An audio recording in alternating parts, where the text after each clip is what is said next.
Esta é a história da batalha para construir uma ferrovia através de um dos ambientes mais extremos da Terra.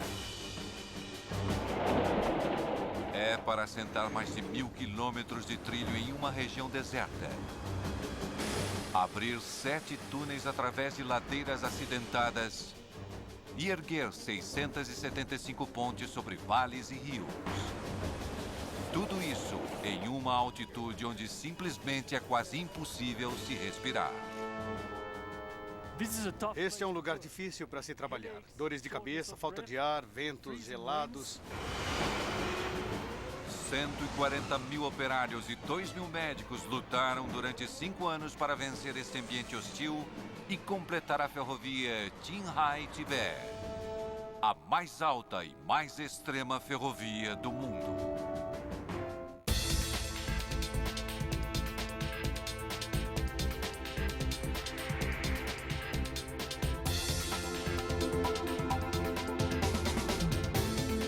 Obras incríveis, a ferrovia mais alta do mundo.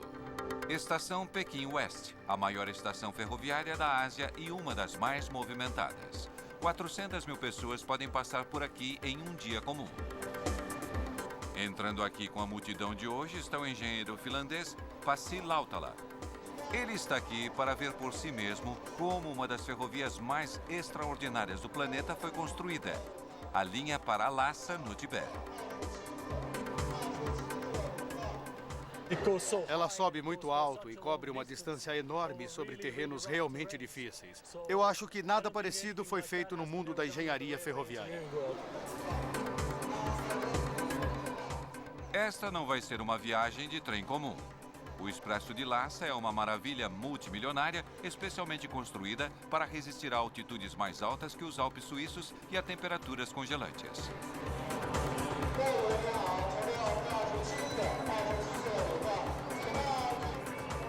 Para Pasi, que é obcecado por trens, esta é uma viagem com a qual ele sonhou durante anos.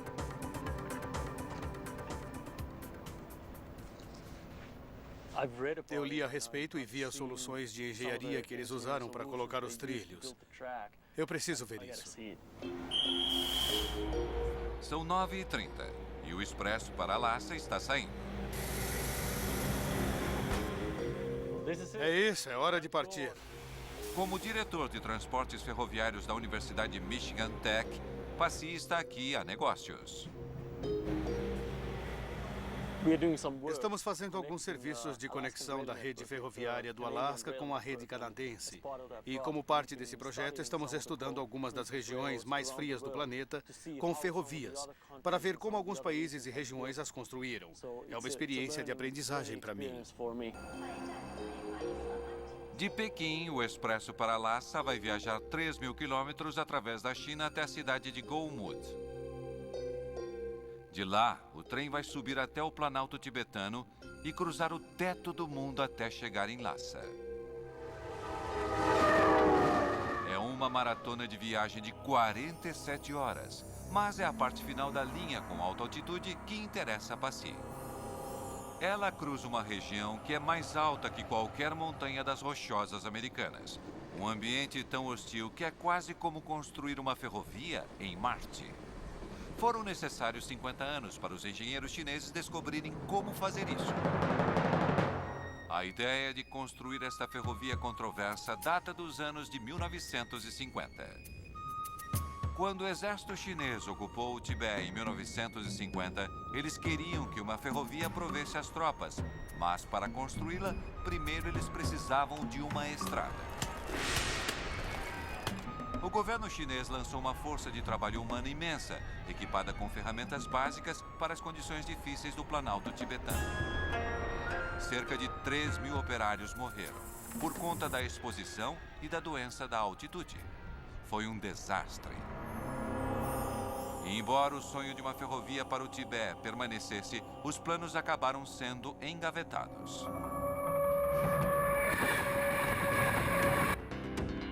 Atualmente, o Expresso para Lhasa avança através da China Oriental Industrial a mais de 110 km por hora. É o orgulho das ferrovias chinesas e só os melhores funcionários vão trabalhar nele. Os 13 vagões de passageiros do Expresso para Lhasa estão divididos em 3 tipos. 2 são chamados de dormitório superior, que são os equivalentes chineses à primeira classe. Esta é uma maneira bastante luxuosa de se viajar. Este compartimento é chamado de dormitório superior. Nele existem 4 leitos para 4 pessoas e nós até temos um sistema de entretenimento que inclui TV chinesa ou filmes. Mas não é assim tão luxuoso para todo mundo no trem. 7 vagões oferecem acomodações dormitório básico, um pouco mais do que um aglomerado de 6 pessoas em um quarto. E 4 vagões são equipados apenas com poltronas.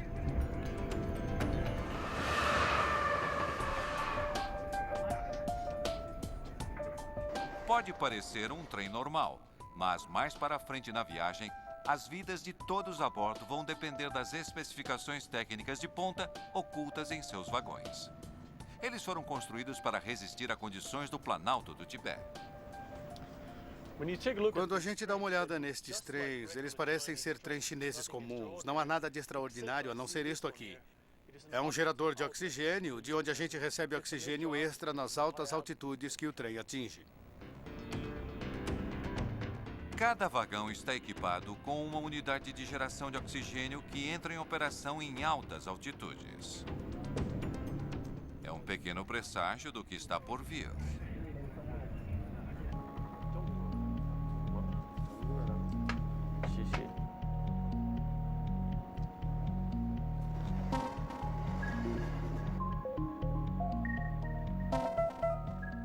Durante todo o dia, o trem segue para oeste, parando para checagens de segurança e para pegar mais passageiros.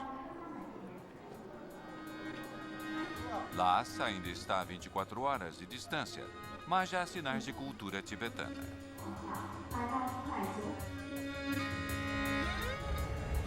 Conforme os novos passageiros se ajeitam para passar a noite, o trem já está subindo. Quando eles chegarem em Golmud, a última parada antes do Planalto tibetano, ele vai estar a 2.800 metros acima do nível do mar. Às 3 da manhã, a maioria dos passageiros está dormindo. Pasi Lautala, porém, está bem acordado. Este é um momento emocionante para mim. Em poucos minutos, vamos chegar em Golmud, que é a última estação antes que o trem suba para o Planalto do Tibete. Eu quero ver como eles assentaram o trilho. Este é o fim da linha para mim. É hora de descer. Para descobrir como os engenheiros chineses conquistaram o Planalto, Pasi precisa ver a linha bem de perto e com a luz do dia. É aqui que os desafios da engenharia realmente começam. Os passageiros que permanecem estão prestes a embarcar em uma subida íngreme de 2.000 metros e isso implica trocar de máquina para uma locomotiva com muita potência. Em latitudes muito altas, uma locomotiva convencional a diesel não resiste aos níveis baixos de oxigênio. É preciso trazer então um par de locomotivas NJ2. Uns monstros de 138 toneladas movidas a diesel e eletricidade com potência combinada de 8.000 cavalos. Logo atrás do motor, eles acrescentam um carro com gerador de energia.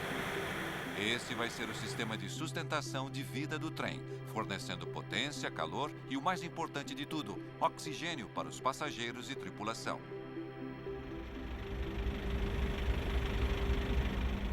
O trem está prestes a embarcar em uma viagem extrema, que só é possível graças à engenharia radical e uma decisão política controversa. Em 1984, o sistema ferroviário chinês tinha alcançado Golmud, mas aqui ele parou. Nos 16 anos seguintes, os problemas característicos da construção de uma ferrovia em alta altitude seguraram o prosseguimento até Lhasa. Então, em 1999, o governo chinês anunciou que gostaria de estender sua rede de vias férreas para as regiões pobres e subdesenvolvidas do oeste da China e ao Tibete. Eles afirmavam que a ferrovia traria prosperidade à província e elevaria seu padrão de vida. Os críticos afirmavam que a linha pretendia apertar o controle político sobre o Tibete e que facilitaria a mudança de grandes números de chineses Han para cá, devastando a cultura dos tibetanos locais. Qualquer que seja a verdade, os engenheiros chineses tinham um serviço duro para realizar, baseado nestes planos audaciosos. 50 quilômetros de Golmud. E Pasi Lautala começa sua missão para descobrir como os engenheiros chineses resolveram o primeiro desafio deste terreno extremo. Para alcançar o Planalto, eles primeiro tiveram de cruzar os picos formidáveis das montanhas Kunlun. A velha estrada tibetana corre próxima à ferrovia, dando a Pasi a chance de dirigir beirando o trilho. Quando a gente vê as montanhas Kunlun com seus cumes cobertos de neve, não é mais surpreendente que tenham levado 50 anos para construir esta linha de trem aqui. Carros e caminhões conseguem fazer subidas íngremes, mas trens pesados precisam de uma subida gradual lenta, o que os engenheiros chamam de gradiente constante. Eles escolheram esta rota porque ela segue entre os topos das montanhas. Eles estão seguindo o meio do vale, e esse é o jeito mais fácil para manter o gradiente sem dificuldades. Mas subir direto o vale está fora de questão. O gradiente é muito íngreme. A ferrovia precisa então subir em zigue-zague, cruzando de vez em quando com literalmente dezenas de pontes.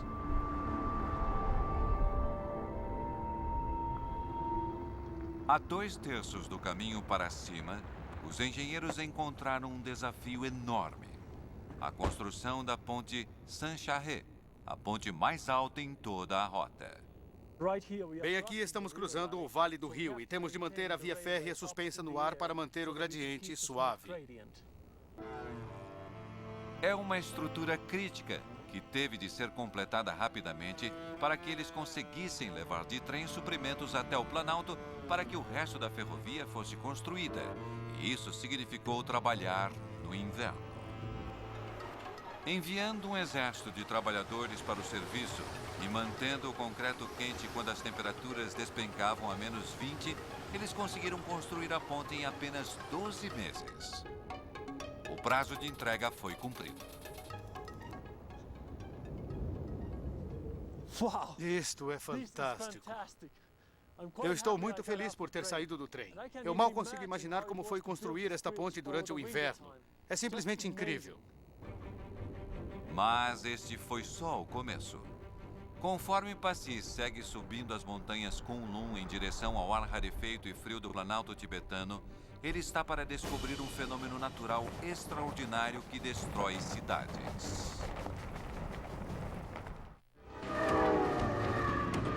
Depois de atravessar as montanhas Kunlun, o dia nasce para os passageiros a bordo do trem T-27 de Pequim para Lhasa. Ele traz consigo vistas espetaculares do Planalto tibetano. Há muitos anos eu sonhava em vir para o Tibete para ver o cenário de muitos livros. E, na verdade, o cenário é muito melhor do que eu imaginava a partir dos livros. É realmente muito bonito. Esta região incrível é tão vasta e fria que é chamada de Terceiro Polo. Ela ocupa mais de 2,5 milhões de quilômetros quadrados, 1/4 da área da China.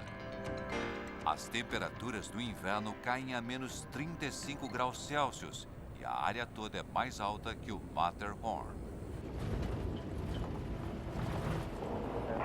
Para os engenheiros de ferrovia, como Pasi Lautala, este é o local mais complicado que existe.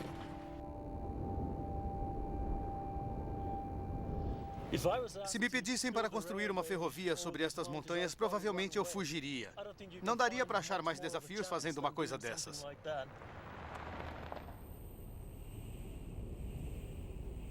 Na verdade, dá. Porque embaixo da superfície plana do Planalto encontra-se uma substância que há 50 anos derrota todas as tentativas de se construir uma ferrovia: terra congelada, permafrost. O permafrost pode ter uma profundidade de poucos metros ou pode atingir 50 ou 60 metros. E a maior parte do permafrost fica congelado o ano todo. O problema não é o permafrost permanente bem fundo no solo, mas a camada de solo úmido acima dele. A camada ativa, que congela no inverno e derrete no verão. No inverno, a superfície fica congelada e sólida, mas se eu estivesse aqui no verão, eu estaria andando sobre um lodaçal ou um pântano. Os efeitos do congelamento do inverno podem ser facilmente demonstrados. Como aqui fica bastante frio, vamos fazer uma pequena experiência. Eu tenho aqui uma garrafa cheia de água e vou deixá-la aqui fora. Vamos voltar mais tarde para ver o que aconteceu com ela. E aqui está o resultado de nossa experiência. Quando a água congela, ela se expande em cerca de 9%. Agora, esta paisagem está cheia de água que se comporta da mesma maneira que a água na garrafa. Em décadas, o chão daqui pode se mover vários metros. É um problema que os locais enfrentam há séculos. Conforme Passy descobrem sua primeira parada no Planalto, na pequena cidade de Vudaulian, os habitantes locais enfrentam esse probleminha com suas fundações.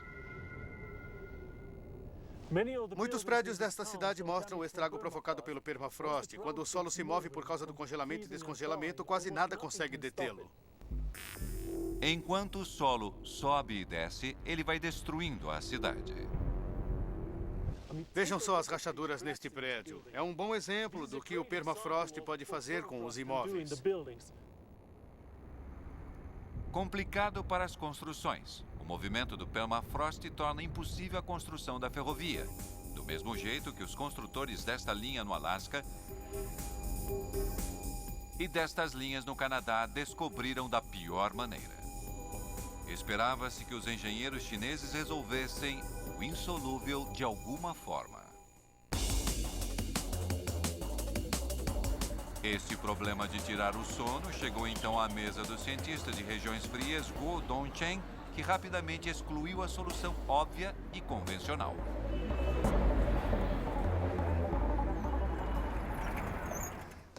O problema com esta ideia é que ela envolve uma grande quantidade de trabalho.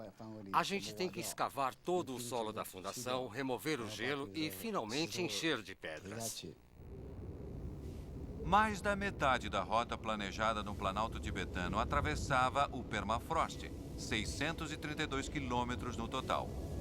Construir fundações profundas no permafrost em tamanha escala seria trabalhoso e custoso demais, até para os chineses. De repente surgiu uma revelação. A solução estava na cara de Cheng, bem aqui no Planalto.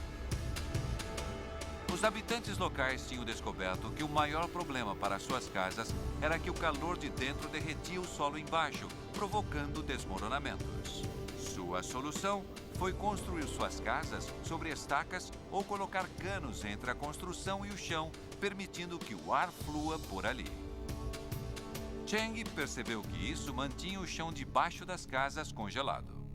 Foi uma descoberta singular. Se ele conseguisse manter o solo embaixo da ferrovia congelado, ela não desmoronaria. Acho que a questão mais importante em relação à ferrovia é a ideia de que, ao invés de manter a temperatura, nós precisávamos reduzir a temperatura. Isso é essencial. Para experimentar essa ideia, na década de 1970, a equipe de Cheng construiu uma estação de pesquisa no Planalto de Beilui. Eles construíram um trecho deste aterro para a ferrovia e começaram a experimentar.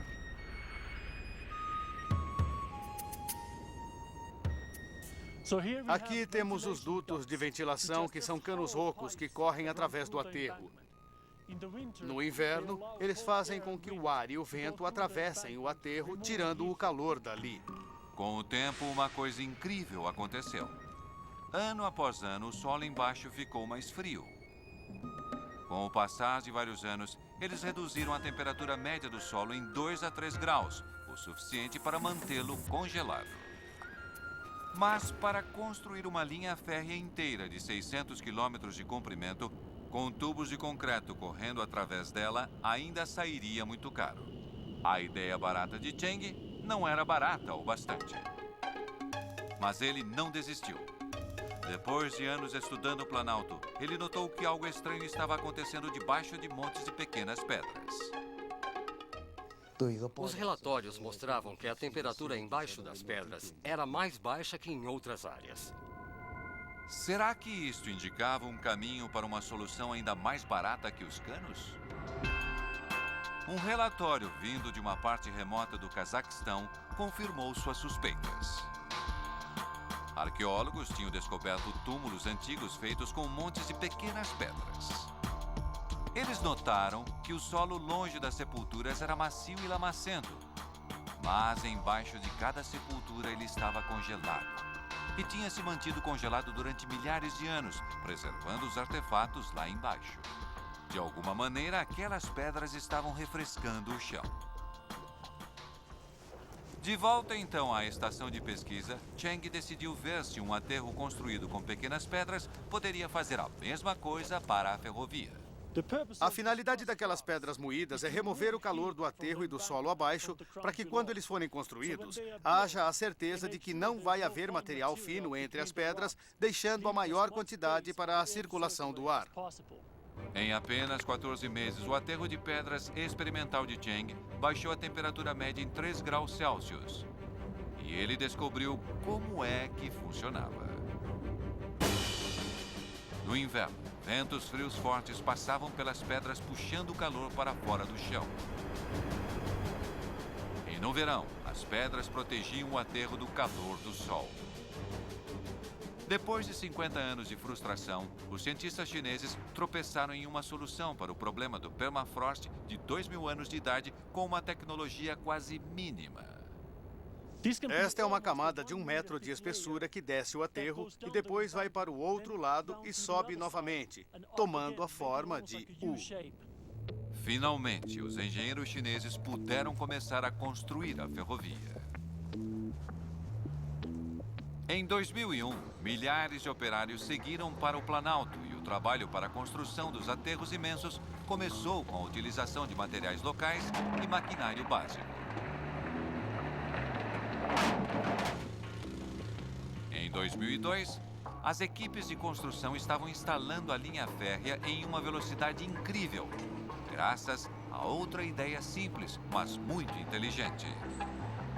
A locomotiva PG-30 que instala seus próprios trilhos conforme vai avançando.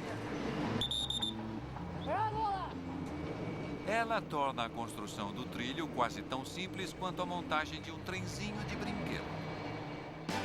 Em meados de 2003, os trabalhadores tinham construído mais de 250 quilômetros de trilho de Go-Mud até o Planalto tibetano e estavam fazendo bom progresso em direção a Lhasa. Mas a batalha contra o permafrost estava longe de terminar. Como em algumas áreas o permafrost é muito quente, as pedras sozinhas não conseguiam resolver o problema. Nesses casos, eles se voltavam a soluções alternativas. Em alguns setores da rota, as temperaturas do verão eram um pouco quentes demais. Os aterros precisavam então de uma pequena ajuda extra para manter o chão congelado. Um aparelho engenhoso foi descoberto e, mais uma vez, com baixa tecnologia, utilizou a natureza e não exigiu nenhuma eletricidade. Canos com aparência bizarra conhecidos como termosifões. A ideia por trás disto é engenhosa, mas bastante simples. Se você lambe as costas da mão e sopra, sua pele sente o frescor. Isso acontece porque a água evapora e retira calor de sua pele. Isto funciona de uma maneira similar. Com até 10 metros de comprimento, tendo 5 enterrados no chão, os termosifões contêm amônia, um líquido refrigerador.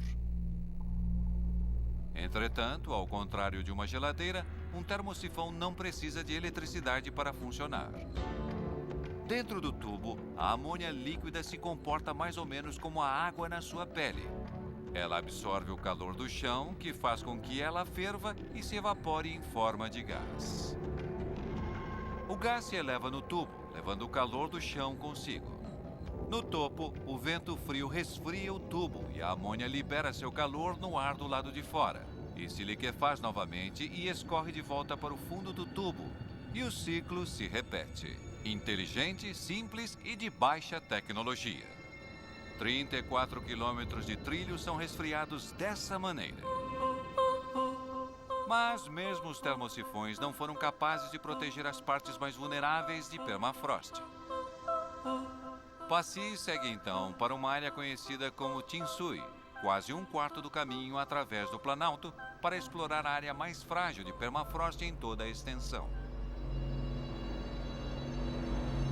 Aqui, a camada ativa de permafrost derrete durante o verão e se transforma em um lamaçal traiçoeiro que pode se comportar quase como areia movediça. Se ele se transformar nesse tipo de areia movediça, não dá para colocar nada sobre ele. Tudo iria afundar quase que imediatamente. O chão aqui fica quente demais no verão, até mesmo para os termosifões esfriarem. Se os engenheiros não conseguissem encontrar uma maneira de cruzar este pântano movediço, não haveria ferrovia.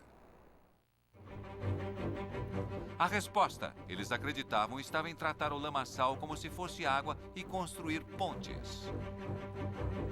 Ao longo do trajeto, equipes de trabalhadores abriram milhares de buracos fundos no permafrost.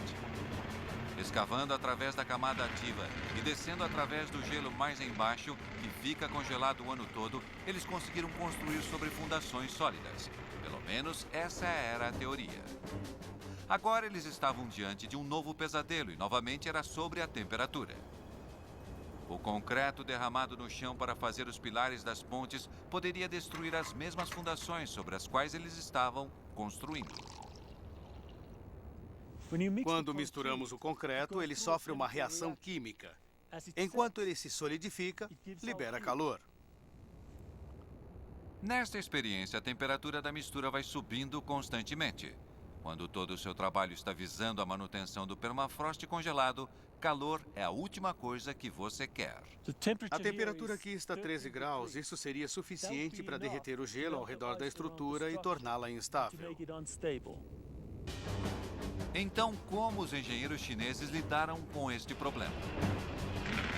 Colocando a Mãe Natureza para trabalhar para eles. Eles construíram no ápice do inverno, quando as temperaturas ambientes caem abaixo de zero.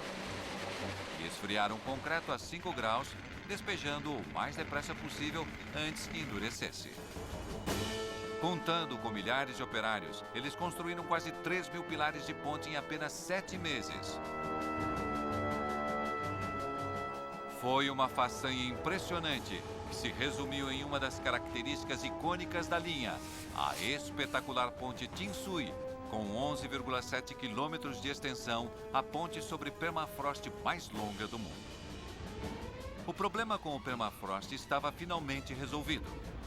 No total, mais de 160 quilômetros da ferrovia Qinghai-Tibet está construído sobre pontes como esta, 1/7 de todo o percurso. Mas o permafrost não foi o único grande desafio natural do Planalto. O terreno é tão alto que existe a falta de um ingrediente básico para a sobrevivência. Aqui em cima, nós lutamos para nos mantermos vivos. Com uma altitude média de 4.500 metros, não é de se surpreender que o Planalto tibetano seja muito pouco povoado.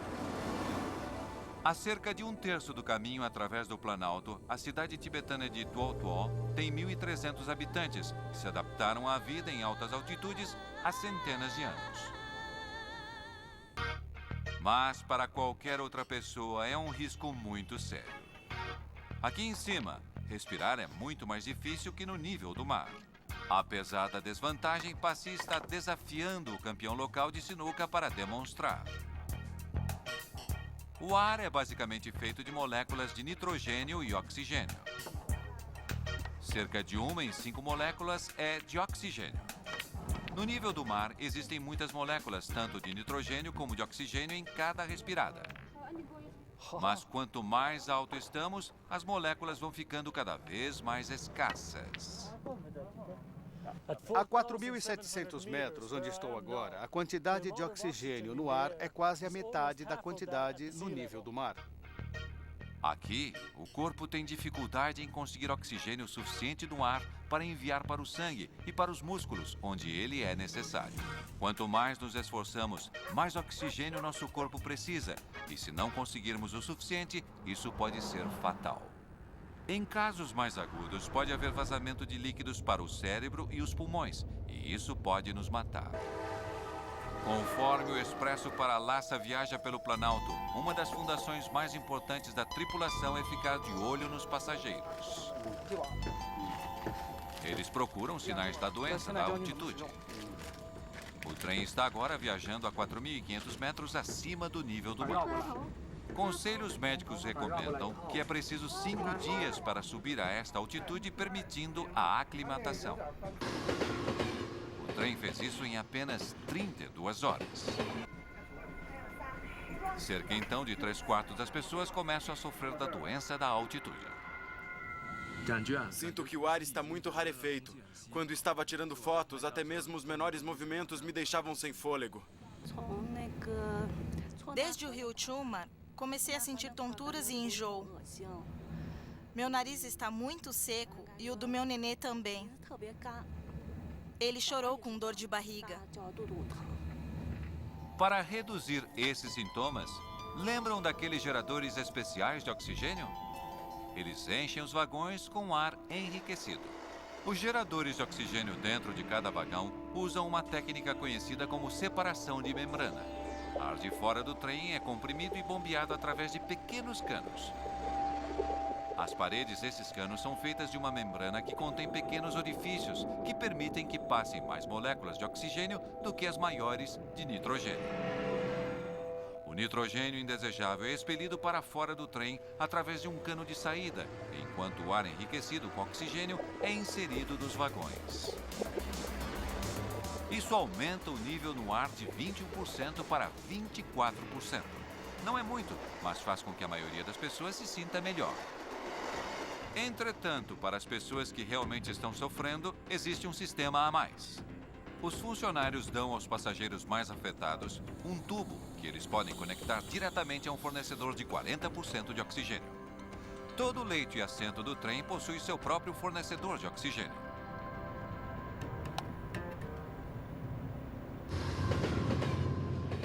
O trem não é pressurizado como a cabine de um avião, mas as portas são vedadas para manter a atmosfera rica em oxigênio dentro e existe uma leve pressão positiva para que o ar de fora não vaze para dentro.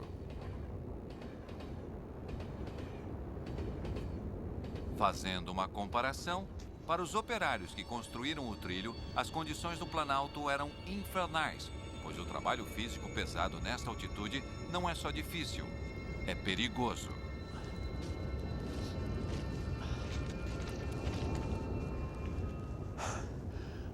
Eu me sinto muito fragilizado aqui no Planalto. Estou com um pouco de dor de cabeça. E embora esteja andando em velocidade abaixo do normal, estou completamente sem fôlego. Os da ferrovia foram sábios ao não repetirem o desastre, mas eles precisaram construir estruturas extremas em altitudes extremas, inclusive uma em particular. Eu precisava ver isto. Este é o túnel de ferrovia mais alto do mundo. A 4.905 metros acima do nível do mar, os chineses o chamam de túnel Fanguanshan, a porta mais próxima do céu. Eu não consigo nem imaginar o que as pessoas que o construíram passaram. Estamos a 4.905 metros e como não há muito oxigênio, eles devem ter tido uma dor de cabeça literal para construí-lo. A construção deste túnel exigiu que centenas de trabalhadores vivessem e trabalhassem nesta altitude extrema. Por isso, a empresa construtora da ferrovia trouxe um dos maiores especialistas da China em medicina de alta altitude, o professor Jiang Weiwu, chefe do Centro de Pesquisa Médica e Científica Qinghai Highland. Pressão estável. Sua missão era ajudar os engenheiros a construir o túnel e outras estruturas em alta altitude sem a trágica perda de vidas ocorrida na construção da estrada nos anos de 1950. Durante o início da construção da ferrovia tibetana, como a maioria dos operários era de regiões próximas ao nível do mar, eles não estavam adaptados às alturas. Conhecendo os perigos da subida rápida, o professor Wu preparou um plano cuidadoso. Nossa primeira medida foi um ritmo prudente de adaptação, ou seja, permitir uma subida gradual. Do interior do país, depois de uma viagem de Pequim a Xining, eles pararam durante 3 dias, e depois mais uma semana de parada em Golmud, e depois subiram para as montanhas Tangula. O professor Wu foi auxiliado por uma equipe enorme de 2.000 médicos e enfermeiras. Enfermarias foram construídas a cada 18 quilômetros ao longo do trajeto para cuidar dos trabalhadores doentes. E o professor Wu fez questão de garantir um bom suprimento de oxigênio. Apesar de ter mais de 1.000 casos de doenças da altitude graves durante os 5 anos, ninguém morreu. A taxa de mortalidade foi 0.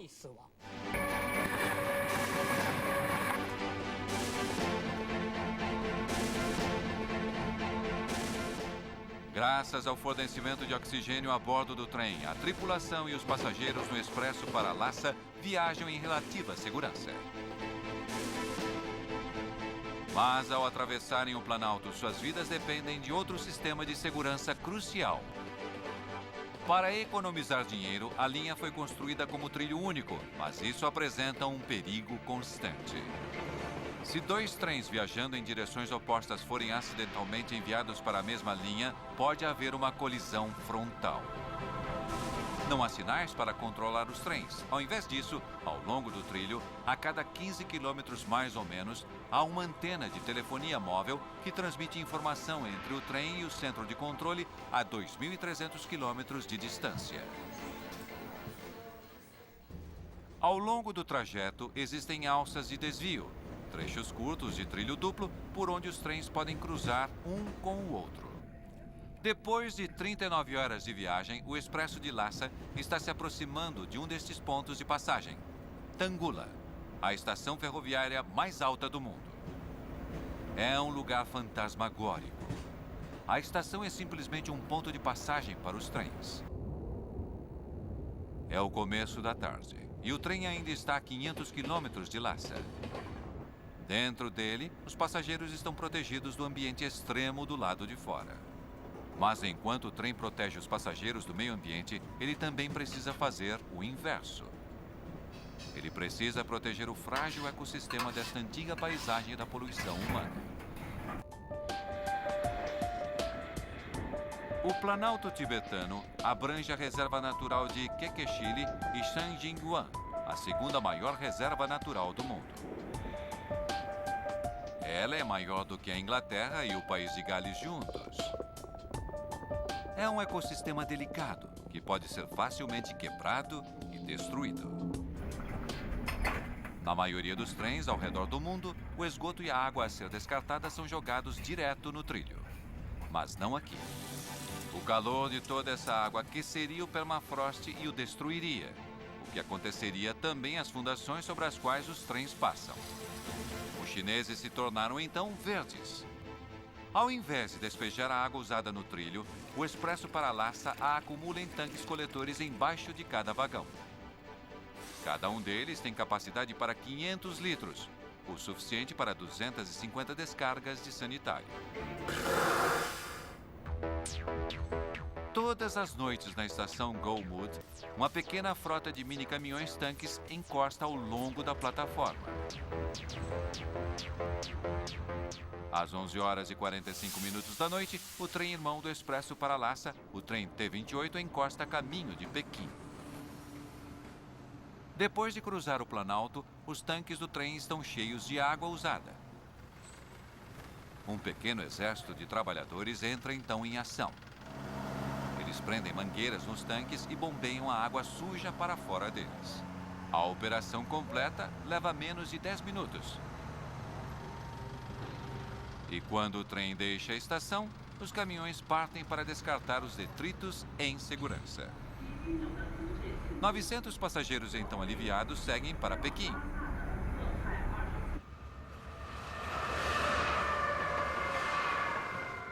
Passy está impressionado com o empenho para a preservação deste ecossistema frágil. Mas em sua viagem através do Planalto, ele descobriu que nem tudo está totalmente seguro na ferrovia. A linha propriamente dita está ameaçada. Apesar de todo o empenho em manter o solo embaixo da linha congelado, a ferrovia Qinghai-Tibet está sendo atacada por um inimigo inesperado. Em partes do Planalto surge um fenômeno natural que está aqui há milhares de anos: areia. Isto é impressionante. Eu não esperava ver dunas de areia aqui em cima no Planalto. Parece até que eu estou na praia. O problema com a areia é que, ao contrário da lama, seus grãos não ficam grudados. Se eu encher minha mão de areia aqui em um dia com o vento como o de hoje, ela voa. E ela voa em direção ao aterro da ferrovia a 500 metros de distância. E é aqui que o problema começa. A areia que está sendo trazida pelo vento está preenchendo os espaços entre as pedras do aterro. E conforme o aterro de pedras se enche de areia, ele perde a capacidade de refrescar o solo ali embaixo. Com o tempo, isto pode fazer com que o permafrost descongele, entortando o trilho. A ferrovia está então tentando fazer o possível para impedir que isso aconteça. Eles ergueram dezenas destas cercas para manter a areia afastada dos trilhos. Dá para ver como a areia se amontoou atrás delas. Quando o vento bate na malha fina das cercas, sua velocidade diminui e a areia cai. Mas, apesar de todo o esforço, a areia aqui já penetrou o aterro de pedras. A areia só afeta uma pequena parte da linha, mas há outra ameaça muito mais séria para o futuro ao longo prazo da ferrovia. E esta é provocada pelo homem. O permafrost no Planalto é extremamente sensível às mudanças de temperatura e o aquecimento global está aumentando lentamente. Nosso país fez pesquisas neste campo que nos forneceu dados especulando que a temperatura de Qinghai, Planalto tibetano, vai subir entre 2,2 a 2,6 graus Celsius nos próximos 50 anos. A ferrovia está projetada para aguentar um aumento de graus médio de temperatura. Mas outros fatores podem fazer a temperatura subir muito mais que isso. Em todo o continente, e principalmente no país vizinho, a Índia, o carvão é muito usado em fornos e fornalhas que produzem fumaça contendo partículas escuras de fuligem. Grande parte dessa fuligem cai sobre a neve que cobre o Planalto tibetano no inverno. As partículas negras fazem com que a neve suja absorva mais calor do sol do que as limpas. Na primavera, a neve derrete mais cedo que antes, colaborando com o aquecimento do Planalto. Apesar de todas as medidas para manter o leito da ferrovia congelado, se a temperatura subir mais de 3 graus, a ferrovia pode ter problemas. O expresso para Lhasa passa pela incrível ponte com 3 vãos sobre o sagrado rio Kaishu. Para a tripulação do trem, é um sinal de boas-vindas. Depois de 47 horas, eles se aproximam do final da viagem. E cá estamos, a nova e enorme estação Lhasa. Com o custo de 35 milhões de dólares, ela é um símbolo da determinação chinesa que mostra que a ferrovia veio para ficar. Com esta linha, os engenheiros chineses provaram que estão entre os melhores do mundo e já assentaram as fundações para um programa de expansão que o mundo jamais viu. Nos próximos 5 anos, a China vai gastar aproximadamente 300 bilhões de dólares construindo mais de 30 mil quilômetros de novas linhas férreas. Para Pasi Lautala, sua estada no Planalto está terminando. Ter vindo até aqui foi uma experiência incrível. Eu já tinha muito respeito pelas pessoas que construíram a ferrovia, mas só agora eu realmente percebo os desafios que eles enfrentaram. Este é um lugar difícil de se trabalhar. Dores de cabeça, falta de ar, ventos gelados. Eles conseguiram construir a ferrovia sob um ponto de vista da engenharia muito impressionante. A ferrovia Qinghai-Tibet é realmente uma façanha monumental da engenharia. Um esforço imenso de trabalho humano e engenharia inteligente de baixa tecnologia que mostra um caminho certeiro para as novas linhas férreas no mundo inteiro. Talvez o início de uma nova era dourada das ferrovias. Versão Marshmallow São Paulo.